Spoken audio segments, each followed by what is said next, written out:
This is no longer just another Middle East flare-up. In just days, we've seen reported leadership assassinations, embassies hit by drones, missiles launched across multiple countries, fighter jets falling from the sky, and civilians warned to leave entire regions immediately. The Middle East is no longer on edge, it's on fire, and what happens next could reshape global power for decades. Everything changed when the United States and Israel launched coordinated strikes deep inside Iran. Multiple cities were hit almost simultaneously. Military infrastructure was targeted with precision. Missile facilities, naval assets, air defenses, and strategic command locations struck in rapid succession. This was not a warning shot. This was a calculated opening move designed to weaken capability fast. Then came the shock.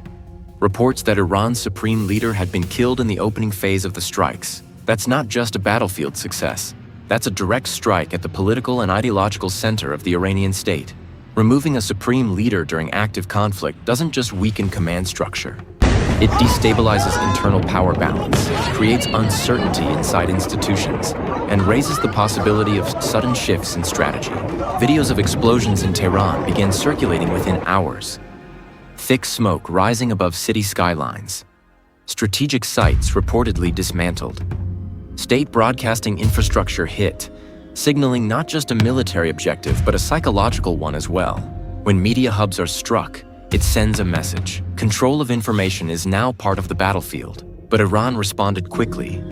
Missiles and drones were launched across multiple fronts in what appeared to be coordinated retaliation. Israeli cities, including Jerusalem, were targeted.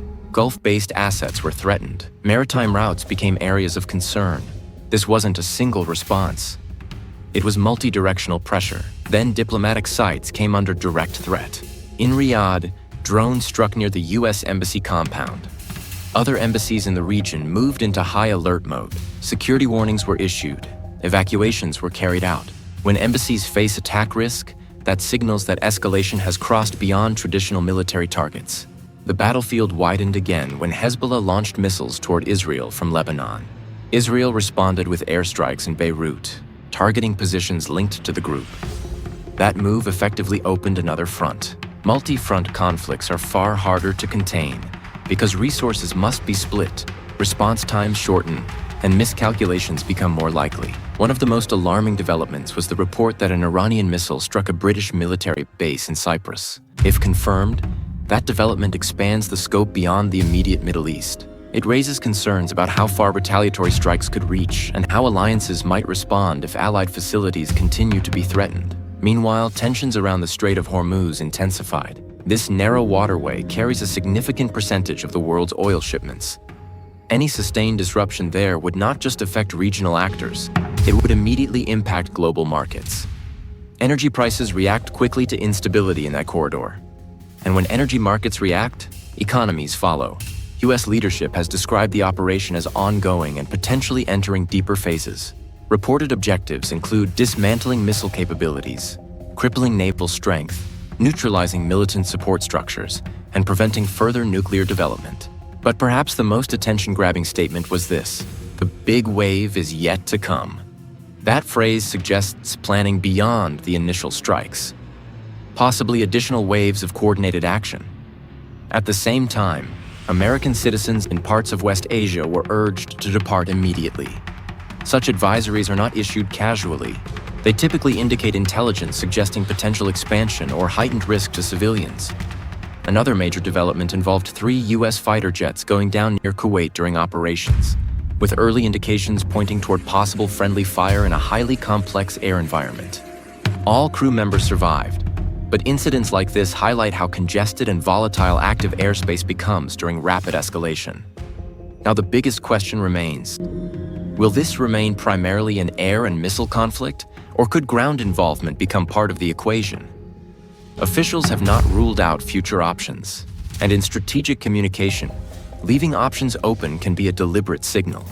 While physical battles unfold, an information battle is happening simultaneously. Social media platforms are filled with clips of explosions, dramatic captions predicting further devastation, and calls for sweeping political change. In modern warfare, perception can influence morale, public opinion, and even diplomatic positioning. Reports indicate hundreds of casualties across Iran and Lebanon, affecting both military personnel and civilians. Each strike generates a counterstrike. Each retaliation builds pressure for stronger action. History shows that escalation often comes in waves rather than steady increments. Sharp increases followed by uncertain pauses. This conflict touches multiple pressure points at once: nuclear capability concerns, regional proxy networks, global energy supply, alliance credibility, and deterrence strategy. When so many strategic layers overlap, the risk of unintended consequences increases. From here, three paths remain visible: controlled escalation leading to negotiation, sustained multi-front conflict lasting weeks, or rapid expansion involving additional actors, turning a regional war into something far broader. Right now, no clear off-ramp is visible. The escalation phase is active. Strategic signals are being sent, and decisions made in the coming days could define not just the region, but the global balance of power. History may be unfolding in real time, and the next move could change everything.